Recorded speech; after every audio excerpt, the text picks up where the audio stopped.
Welcome back. Well, the big story from the M&A space then, infrastructure major Larsen Toubro has announced an open offer for over 5 crore shares of IT company Mindtree. L&T plans to spend over 5,000 crore rupees for this stake acquisition, which will make it the majority shareholder in Mindtree. Mugdha Warrior joins us with more. Mugdha, over to you.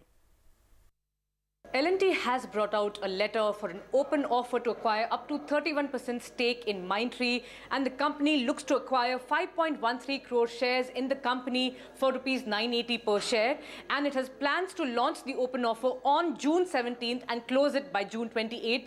Remember, L&T's earlier plans to launch an open offer for Mindtree on May 14th were derailed after the SEBI approval came in much later than anticipated, but CNBC TV18 had reported last week that L&T has finally received the SEBI approval and is on track to, go ahead on its target to acquire up to 66% in Mindtree.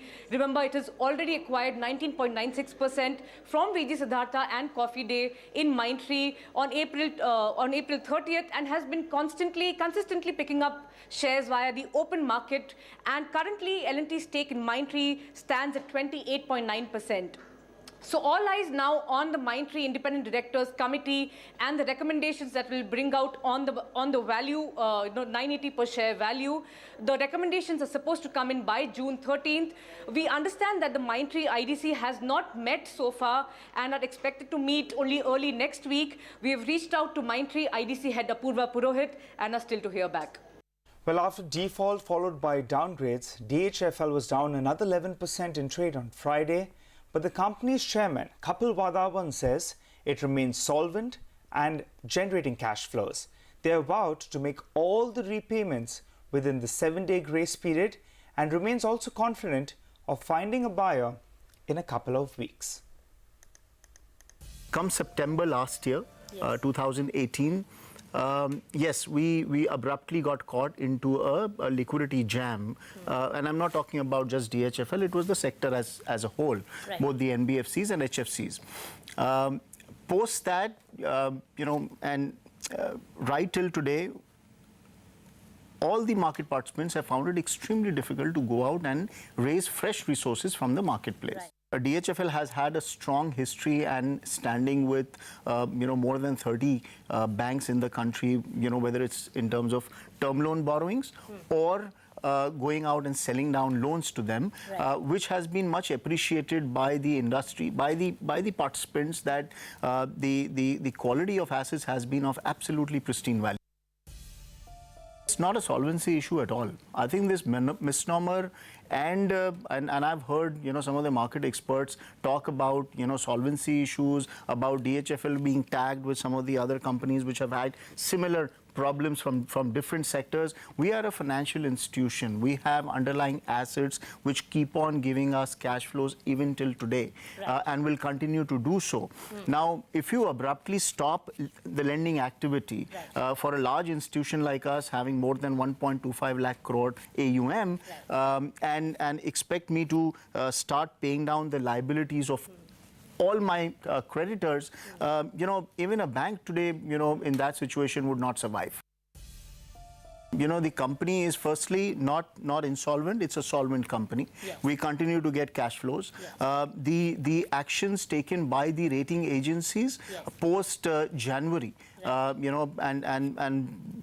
starting from the first week of Feb, from where we were rated as a AAA marquee, housing finance company, and within 3.5 months downgrading it to bring it down to a D. I think there are big questions here to be asked even to the rating agencies. Well, staying with the stressed assets issue, confidence has been badly shaken in the NBFC space over the past 1 year. But how bad is the situation? Sonal Sachdev joins in with the highlights of the reports released by Risk Event Driven and Distress Intelligence. Sonal, very good morning. Tell us, what does this report entail and which are the companies that it's talking about? Morning, Alisha.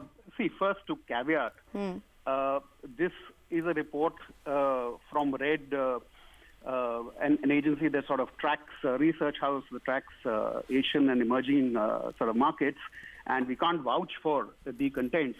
But what they allude to is the existence of box or dabba companies, if you would like to call them that, in the NBFC sector in India. And basically, what is a dabba company? So they say promoters promote companies which use the capital they have received to buy stakes in each of them, and therefore distance themselves from the promoters. So the promoter no longer has a link with the dabba company, so they become independent entities, and they are not required to be, so they don't come up in related party transactions. Now they've taken instances of two groups, DHFL and RCAP. I'll come to DHFL first. So in the case of DHFL, they claim that funds from DHFL, about 2,000 crore, were used to buy shares of a promoter company worth about 1,700 crore. In case of RCAP, they claim that the actual, funds offered to these companies via loans, etc., by various RCAP group entities amounts to as much as 13,700 crore. Whereas what's reported in related party transactions in the annual report for FY18 is only about 1,100 crore. So, I mean, again, we haven't verified this. We reached out to DHFL and RCAP. No significant comment from there. In fact, one of them says that, this report is not even worthy of a comment. So, I mean, the jury is out on the veracity of this report, but definitely raises questions. Okay, all right. Sonal, thanks so much for joining in and filling us in with all those details. We'll keep an eye out on both those two stocks and both those two, groups on the whole, all through the trading session. But for the time being, let's shift focus to the auto space. India's top priority and everything else comes next. That's the word that's coming in from Royal Enfield's Siddharth Lal. Speaking to Shireen Ban, Siddharth Lal, who is representing India at the EY World Entrepreneur of the Year Awards in Monaco, shared the details of his expansion plan for the domestic market. Let's listen in. Well, the aspiration is that in every country that we enter, we want to become a big player. We want to be 5% of the market, 10% of the market. We want to be the biggest player in the mid-sized market, which is where we feel that, especially in developing markets, there's a huge base of commuters in Brazil, China, in Brazil, Thailand, Indonesia. There's a lot of commuters, and they need something special to rise up to, and that's what Royal Enfield is all about. So much bigger numbers, obviously. I mean, from 2,000 a month, it should be 10x or 20x that. But that's, and we're going to get there. It's a matter of 10 years or so, and but we're on the right path.